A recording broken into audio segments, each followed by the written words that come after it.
ओम शांति। आज की मुरली है 14/7/2026। मीठे बच्चे, याद की यात्रा में कभी थकना नहीं। देह अभिमान के तूफान थकाते हैं। देही अभिमानी बनो तो थक दूर हो जाएगा। आज का प्रश्न है, कौन सा संस्कार 21 जन्मों की श्रेष्ठ तकदीर को बिगाड़ने वाला है? उत्तर, अगर किसी में रूठने का संस्कार है, बाप से व पढ़ाई से रूठ जाते हैं, तो 21 जन्मों की तकदीर बिगड़ जाती है। इसलिए बाबा कहते हैं, मीठे बच्चे, देह अभिमान के वश कभी भी यह उल्टा नशा नहीं चढ़ाना चाहिए कि मैंने इतनों को समझाया, इतनी मदद की, देखो बाबा कितने बड़ी अथॉरिटी, फिर भी कितना निरहंकारी हैं। इसलिए सी फादर गीत है, रात के राही थक मत जाना। ओम शांति। मीठे मीठे सिकी लधे बच्चों ने गीत सुना और जो योग युक्त सर्विसेबल बच्चे हैं वह इसका अर्थ झट समझ लेते हैं। हम रात के राही अर्थात ब्राह्मणों की अब रात पूरी हुई है। भक्ति मार्ग को रात कहा जाता है। आधा कल्प रात का पूरा होता है। हद का भी दिन और रात है। यह फिर ब्राह्मणों का आधा कल्प दिन और आधा कल्प रात होती है। इसलिए समय जबकि बाप आते हैं तो अंधियारा है। प्रभात होने का पहला पूर्व है। सवेरा हो रहा है। बच्चे जानते हैं। अब बाप कहते हैं, मीठे मीठे बच्चे, याद की यात्रा में थक नहीं जाना। जैसे जिस्मानी यात्रा होती है, आगे पैदल जाते थे, बहुत धीरे धीरे, बीच बीच में मंजिल बनी रहती है। मालूम रहता है हमको फलानी फलानी मंजिल पर ठहरना है। आगे बहुत श्रद्धा से पैदल जाते थे, उसमें बड़ी मेहनत है। अब यह तो बहुत सहज है। इसको कहा जाता है सहज याद व योग। सिर्फ बाप को याद करना है। थकने का मतलब ही है देह अभिमानी बनना। हाँ, इसमें कोई शक नहीं। माया के विघ्न पड़ेंगे, परंतु इसमें थक नहीं जाना है। थक जाने से देह अभिमान आ जाता है। बाप कहते हैं, बच्चे, शरीर निर्वाह के लिए काम तो करना है, उसके लिए छुट्टी है। 8 घंटा सर्विस निर्वाह, 8 घंटा आराम, बाकी 8 घंटा इसमें दो। अभी तो पूरा 8 घंटा कोई देते नहीं, अंत में 8 घंटा तक रहेंगे। चार्ट को बढ़ाते रहो।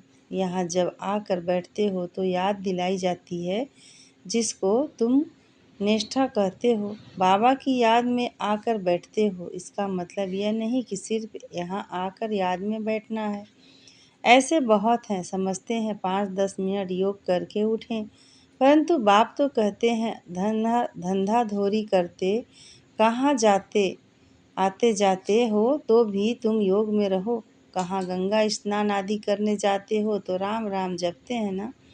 यहाँ तुमको कुछ सिमरना नहीं है, सिर्फ बाप को याद करना है। यह बाप बच्चों से ही बात करते हैं, तुम्हारा कल्याण ही है याद की यात्रा। इसमें थकना नहीं है। इसमें तूफान बहुत आएंगे। तूफान कोई मिट्टी आदि के नहीं। माया के तूफान आने से बुद्धि का योग टूट जाता है। फिर देह अभिमान में आने से धंधाधोरी बच्चे याद आ जाते हैं। बाप कहते हैं, अब तो यह धंधाधोरी आदि सब खलास हो जाने हैं।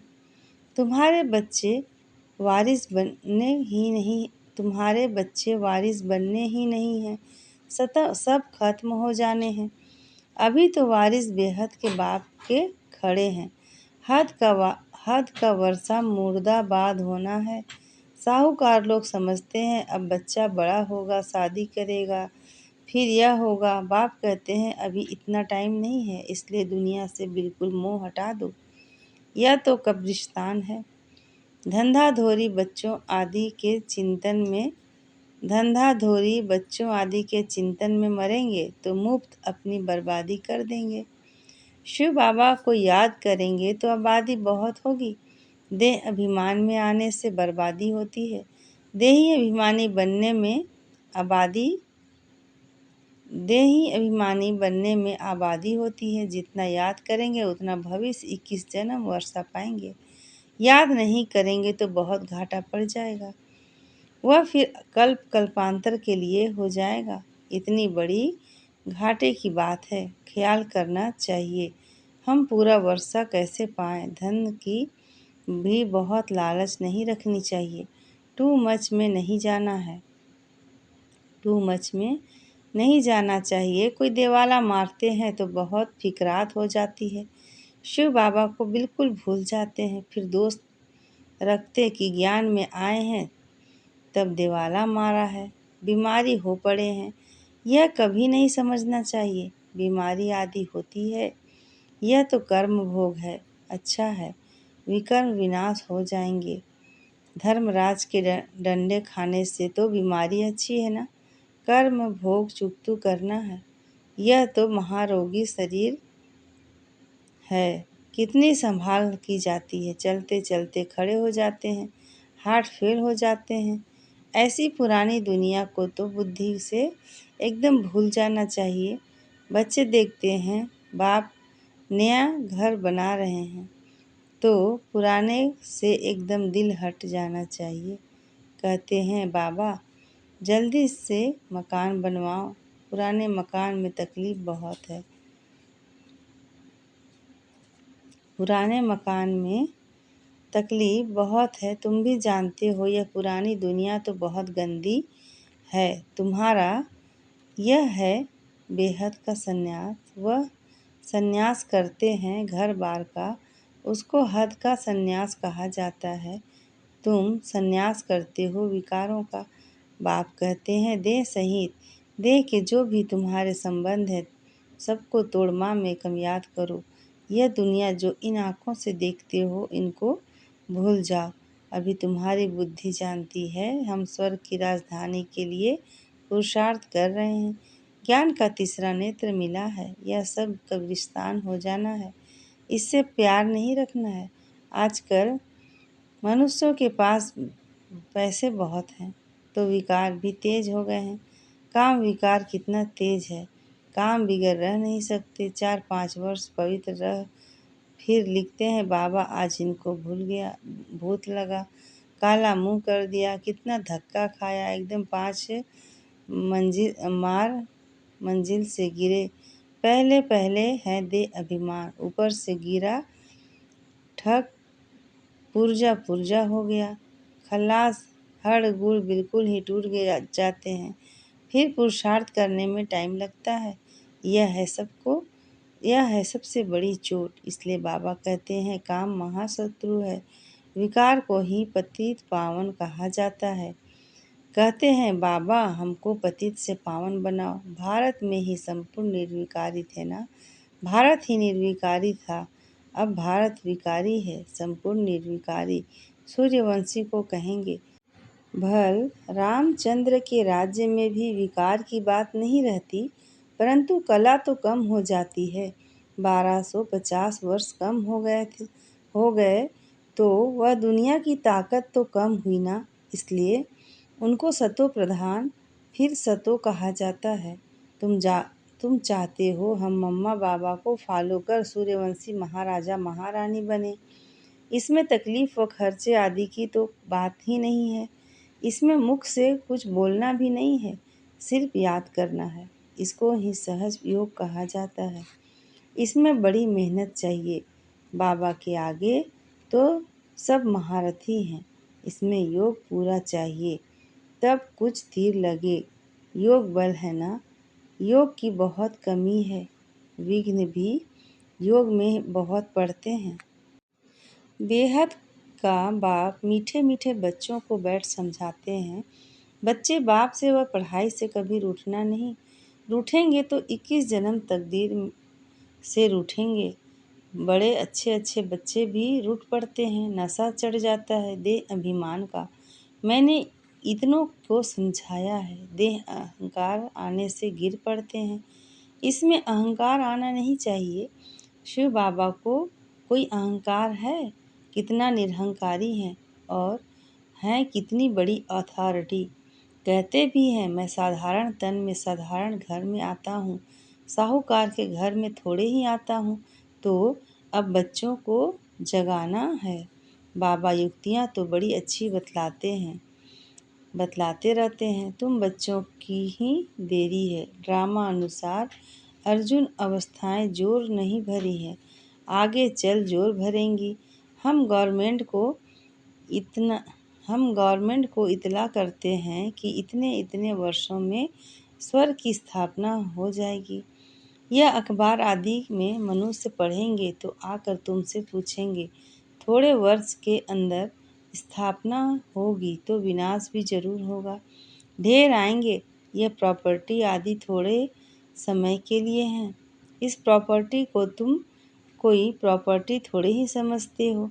तुम जानते हो यह थोड़े रोज के लिए हैं। यह मकान आदि रहने के लिए बनाए हैं, क्योंकि मधुबन में बहुत बच्चे आते हैं रिफ्रेश होने के लिए। हेड ऑफिस मधुबन है। आज तुम क्या करते हो, कल क्या करेंगे? यहाँ तपस्या करते हो, फिर दिल्ली वृंदावन आदि में जाकर राज्य करेंगे। हमारा यादगार कैसे खड़ा है, यह अच्छी रीति दिखाना है। जो काम हम अभी कर रहे हैं 5000 वर्ष पहले भी किया था। पहले पहले शिव बाबा के मंदिर बनाते हैं, बाकी दिलवाड़ा मंदिर आदि तो बाद में बने हैं। बुद्धि से काम लेना होता है। दिलवाड़ा मंदिर का भी हिसाब निकाला जाए तो निकाल निकल सकता है। पूरा हमारा यादगार है। तुम जानते हो यह स्थापना का यादगार है। तुम मीठे मीठे बच्चों को बहुत खुशी होनी चाहिए। यह सब सर्विस बढ़ाने की युक्तियाँ निकालनी है। राम गयो रावण गयो, जिनका बहु परिवार है। रावण को देखो कितना बड़ा परिवार है, राम का कितना छोटा परिवार। गायन राइट है, परंतु कोई समझ नहीं सकते हैं। बाप बैठ समझाते हैं तो भी निश्चय नहीं बैठता है। शरीर निर्वाह अर्थ भी कर्म तुमको जरूर करना है। हाँ, जो सर्विसेबल बच्चे हैं पांडव, वह तो गवर्नमेंट से पालना ले सकते हैं। उनकी सारी संभाल हमको करनी पड़े। अवस्था बच्चों की ऐसी होनी चाहिए। बाबा की याद में इस दुनिया का सब कुछ भूलना है। याद की यात्रा में जो पक्का मस्त रहेगा, उनकी अवस्था भी बहुत मजबूत होगी। जैसे कि शिव बाबा की याद में रह तुम शरीर छोड़ते हो। सन्यासी ब्रह्मा की याद में शरीर छोड़ते हैं तो भी वायुमंडल में बिल्कुल सन्नाटा हो जाता है। बाबा को अनुभव है, मनुष्य मरते हैं तो घर में सन्नाटा हो जाता है ना। इसमें भी ऐसा होता है। पिछाड़ी में जैसे कि सब कुछ भूल जाते हैं। अब हमको वापिस घर जाना है। देह अभिमान छूटता जाता है।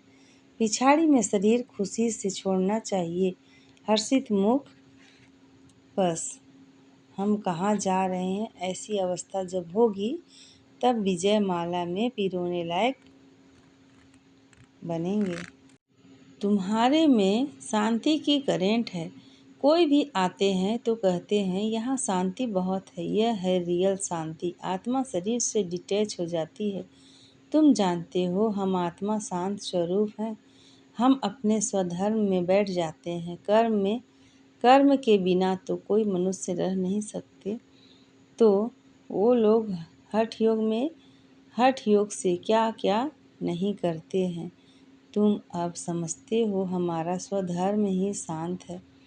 हम आए हैं पाठ बजाने, अब वापस घर जाना है। बाप कहते हैं मुझे याद करो और घर को भी याद करो। बाप को याद करने से वर्षा मिलेगा। बाप कहते हैं मुझे भी घर में याद करो। यहाँ तो मैं टेम्परेरी आता हूँ। तुम्हारी बुद्धि शांति धाम में टिकनी चाहिए। बाबा की याद में। घर का भी वर्षा लेना है ना, घर का भी वर्षा लेना है ना। वह है आत्माओं का घर, यह है जीव आत्माओं का घर। अपने घर को भी नहीं भूलो, बाप को भी नहीं भूलो। बाप को याद करने से ही पवित्र बन घर चले जाएंगे। ज्ञान को धारण करने से फिर रजाई करने आएंगे नई दुनिया में। जितना हो सके औरों को रास्ता बताते जाओ। Always see father. तुम जानते हो बाप ने क्या किया? सब कुछ माताओं को दे दिया। उसने ही डायरेक्शन दिया कि सब कुछ माताओं की सर्विस में लगाओ। एक को दुख दे, एक को देख दूसरे ने फॉलो किया, स्वाहा हो गए। परंतु फिर जब टिक भी सके ना, ड्रामा अनुसार भट्ठी भी बननी थी। पाकिस्तान हिंदुस्तान हुआ।